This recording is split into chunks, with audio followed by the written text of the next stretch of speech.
Well, that was a real nice treat this morning. Come out my door and hear an airplane buzzing in the air and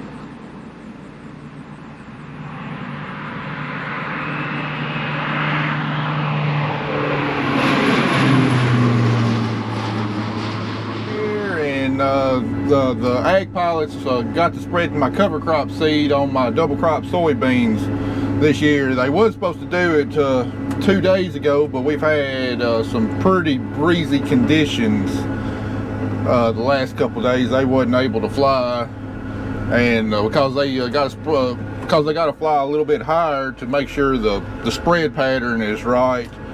That some of that cover crop seed, especially the lighter stuff, is really susceptible to being blown by the wind, so they had to wait till better conditions. Man, I don't think there's anything I like more than watching a crop duster fly. I got it on my bucket list to hopefully one day be able to ride with them. I know the ag pilot we use, he's got 1 or 2 two-seater crop dusters. And every year I'm begging him for a trip in one.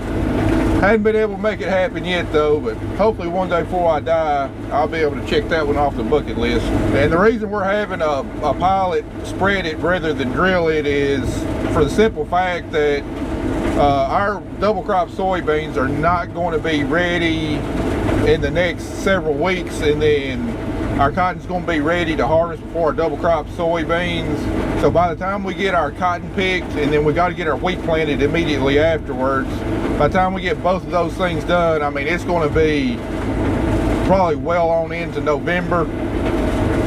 And just prior experience, there's a good chance that I won't get as good of a stand by drilling it after we harvest it, and I sure won't be able to get as much growth on it either. So when you get in a situation like that, you just got to make some sacrifices about what you think will work best. And with the blend I got, the rate that I'm putting out, as long as we can get a 2-day rainy period where it's wet for about 48 hours, I think I'll get a real good stand. The only place it'll be lacking is just right there around the field edges. I mean, you see all these trees, pilots can only do, pilots have a hard time working in this area getting 100% coverage of the field. But the past several years, it's definitely been acceptable, and I've wound up getting more biomass by aerial seeding in early October than I've gotten by drilling, in mid-November. Alright, starting off today, we getting our Pioneer variety plots knocked out.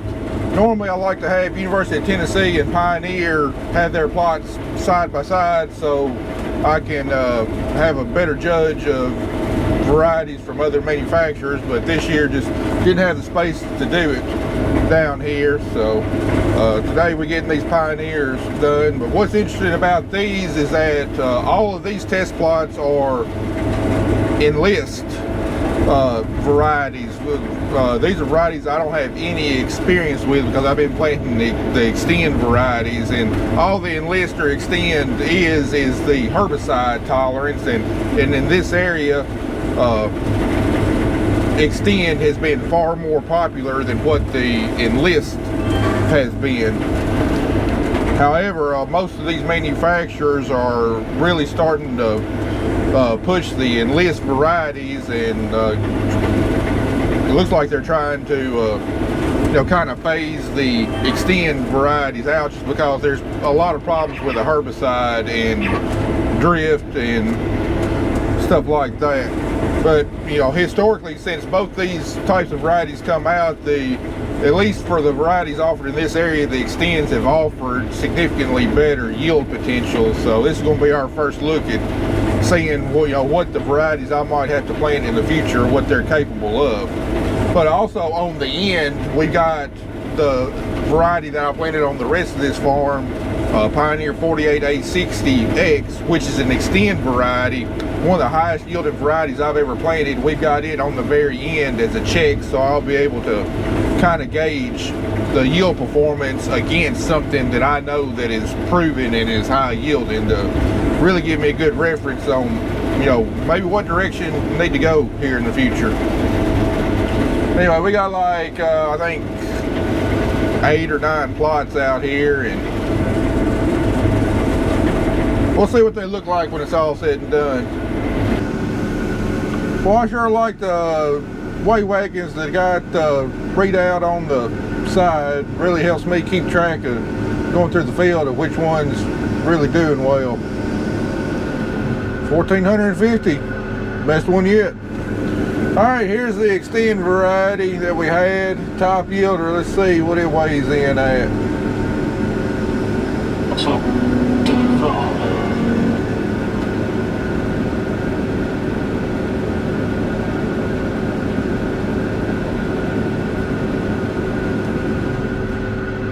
1,472 pounds. We might have a winner there. Let me go check with them, see what their final report is. All right, got the final report right here, and wow, man, got some tremendous yields. Our lowest yield, our lowest plot came in at 79.3 bushels per acre, and our highest plot came in at 87.8 bushels per acre. So essentially, my Pioneer soybean plots yielded 3 times as much as what my Pioneer corn plots did. Boy, it's been a strange year. But anyway, the results on the XTend, the last one, that top yielding XTend bean came in 0.7 of a bushel less than the top yielding Enlist bean. So in case you're in this area and you interested in Pioneer soybean varieties, Pioneer 42A84E was the high yielder. That'll be a 4.2 maturity. Came in 87.8 bushels per acre. The third place was 44A91E. Came in at 87.2 bushels per acre. And then 48A60X, the XTend variety, came in at 87.1 bushels per acre.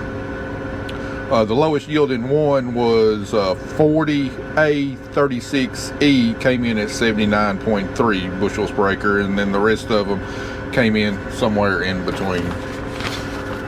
Wow, man, those some tremendous bean numbers. That'll definitely help pay the bills. All right, let's try and get the rest of this farm wrapped up where I can get started on that custom harvesting job and hopefully get it done this weekend. So next week we can turn our attention to making sure all of our cotton equipment is ready to roll.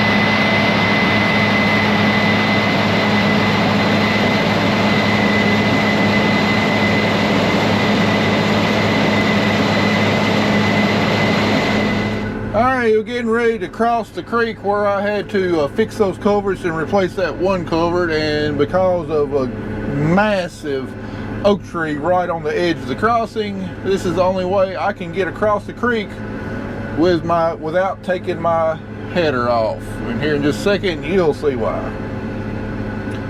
Glad Kelly ain't here to see me doing this. She'd have a conniption fit. Alright, here's that oak tree coming up right here on the side. The only way I get my header around it is to kind of curl around this way.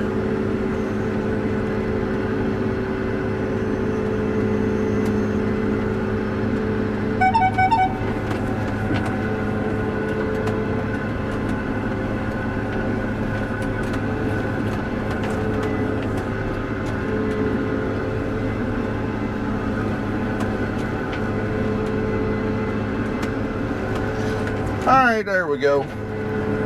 Heck, a lot easier than taking my header off and dragging the header trailer all the way down here.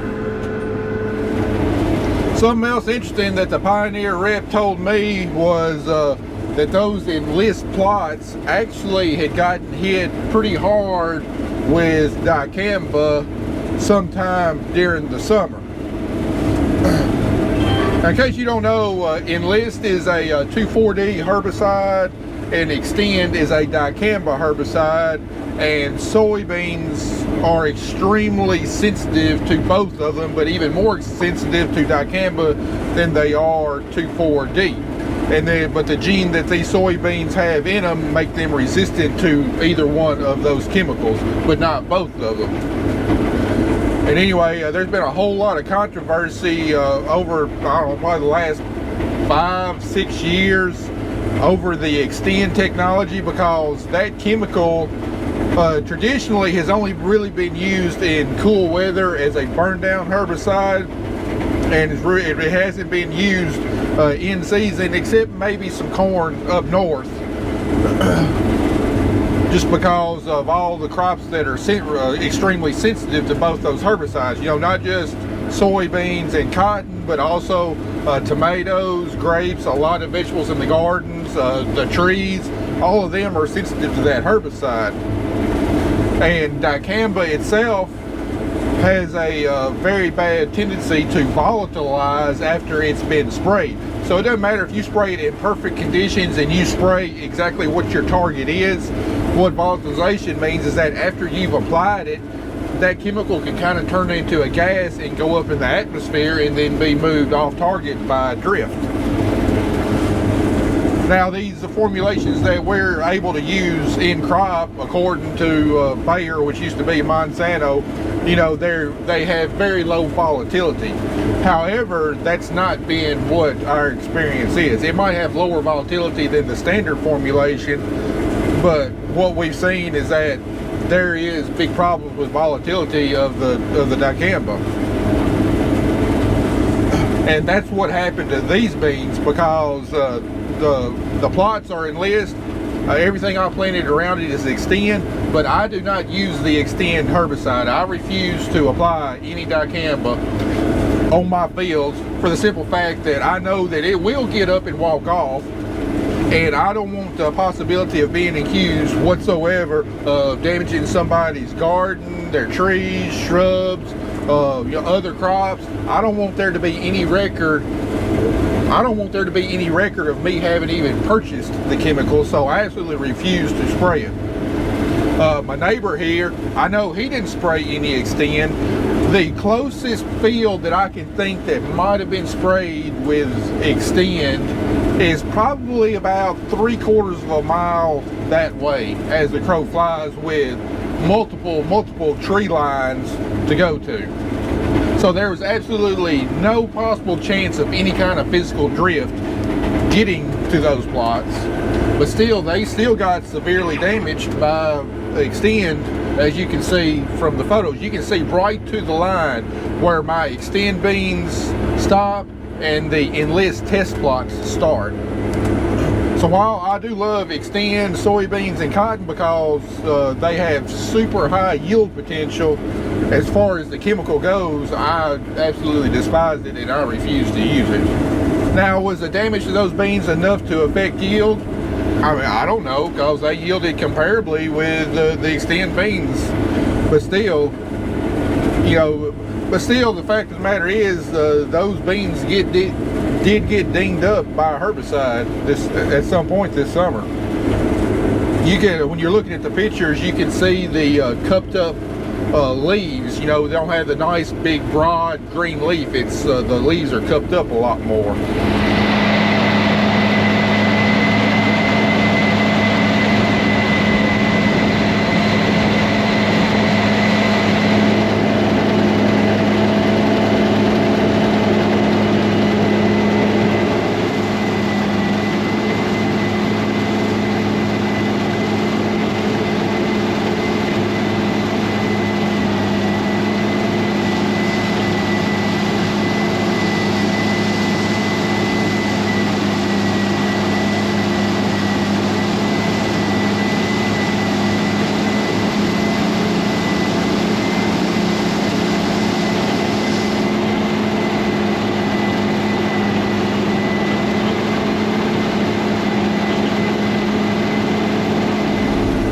Well, we might have just hit a major snag.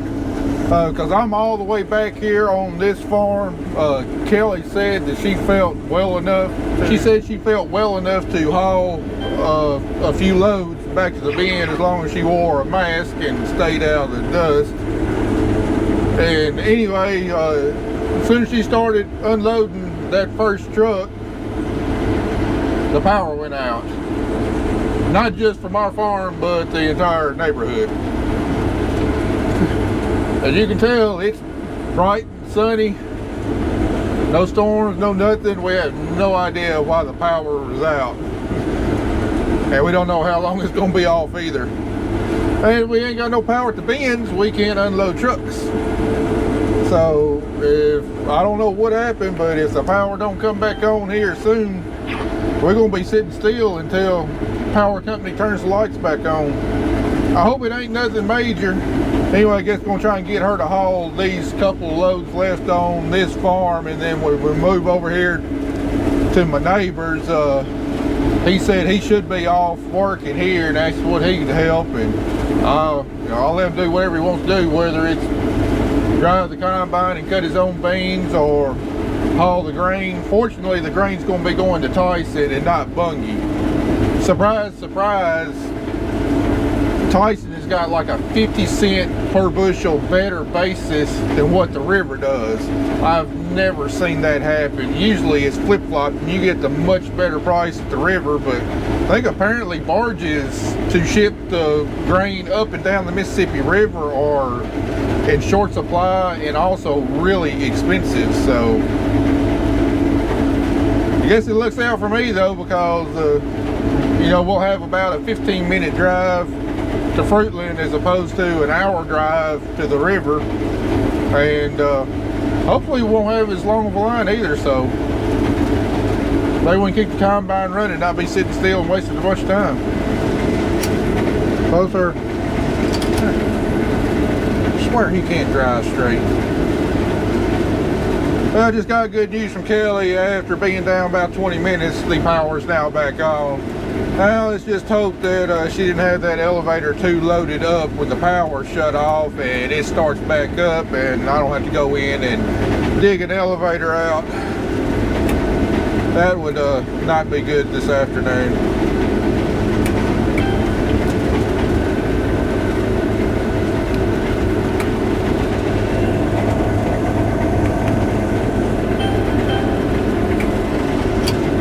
Alright, haul that on up there and tell Mom to go ahead and haul that after you dump.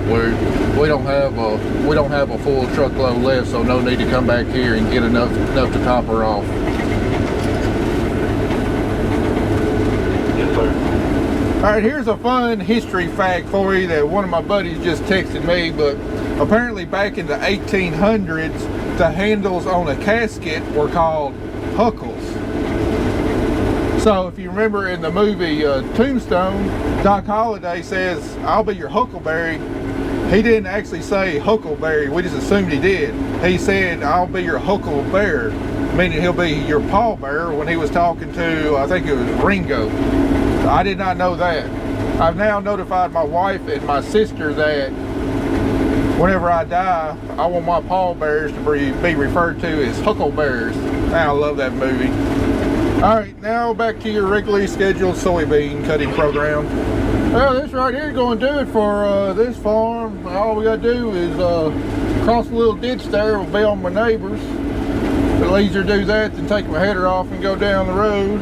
So he's supposed to be off work here soon. I don't know if he's going to want to drive the combine or drive the truck or whatever, but whatever he wants to do, I'll let him do it and I'll do the other job.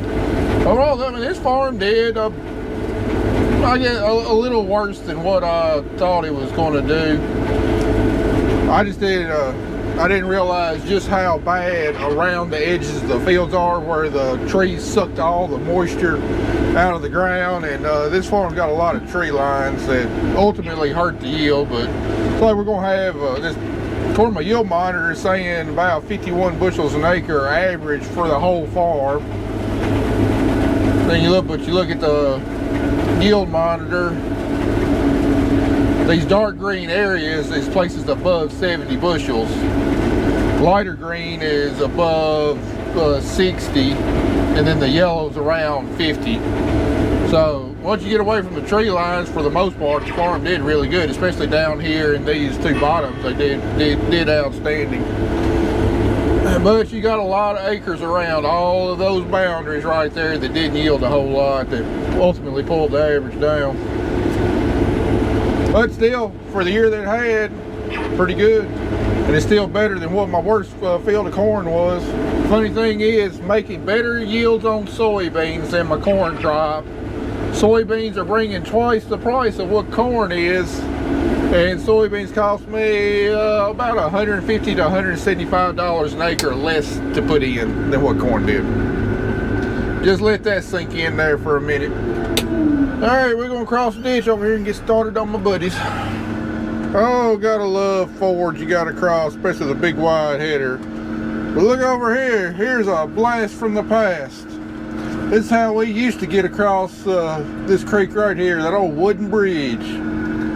How many of y'all had wooden bridges on your farm that you had to traverse? I don't think I'd want to cross that thing in this combine anymore. But it wasn't that long ago. I had my 1660. That's how we crossed over to this side of the creek. Was across that wooden bridge right there. I puckered up every single time I had to get on that thing. Well, that sun's done dropped down below the top of that tree line there, so we'll call it a day here in a few minutes. My neighbor, he's on his way over here. I think the plan's going to be, I'm going to show him how to run my combine tonight. He's drove combine before. He drove my old combine. I don't think he's had a chance to run this one, so I'm going to give him a quick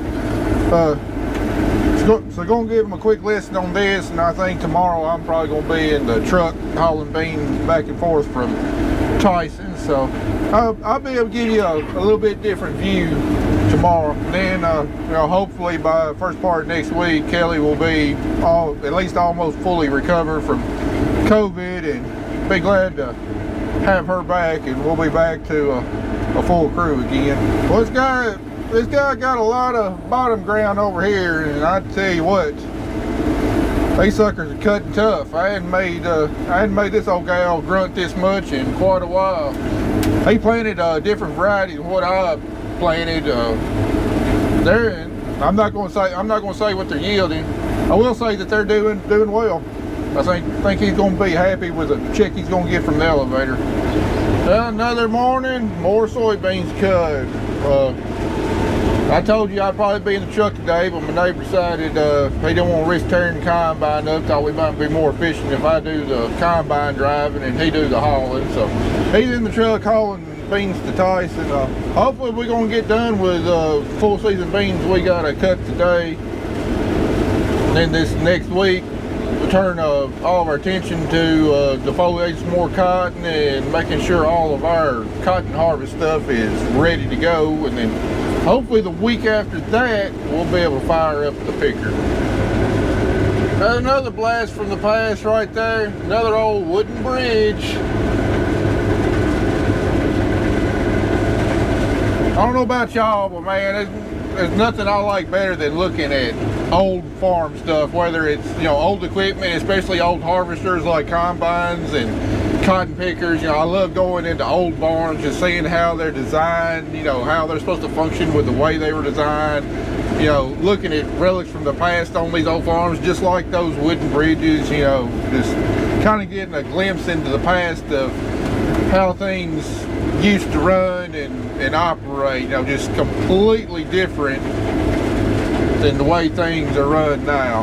Unfortunately though, a lot of things like that are quickly disappearing, as they get old, and like the case of the bridges and these barns, they're rotting away, falling down, not being maintained because they're no longer functional, no longer needed or used. So it's really sad to see stuff like that go by the wayside. But hey, at least with this channel, when I come across stuff like that, it can be preserved forever. So far we're making pretty dang good time today. We ought to be done with this farm hopefully a good bit of time before Got to be over there at Zombie Paintball. I thought we might be kind of up against the gun on getting done before 7 o'clock, but we rolling on along pretty good. Well, we've been making dang near record time this afternoon. All we got's like 2 more acres right over there and we'll be wrapped up. Well, we went from an absolutely horrible corn crop to a decent soybean crop. Wasn't record breaking, but still pretty good. Definitely made good profit on it. And then next up is going to be our cotton crop, which is going to be what I think we've all been most excited about this year.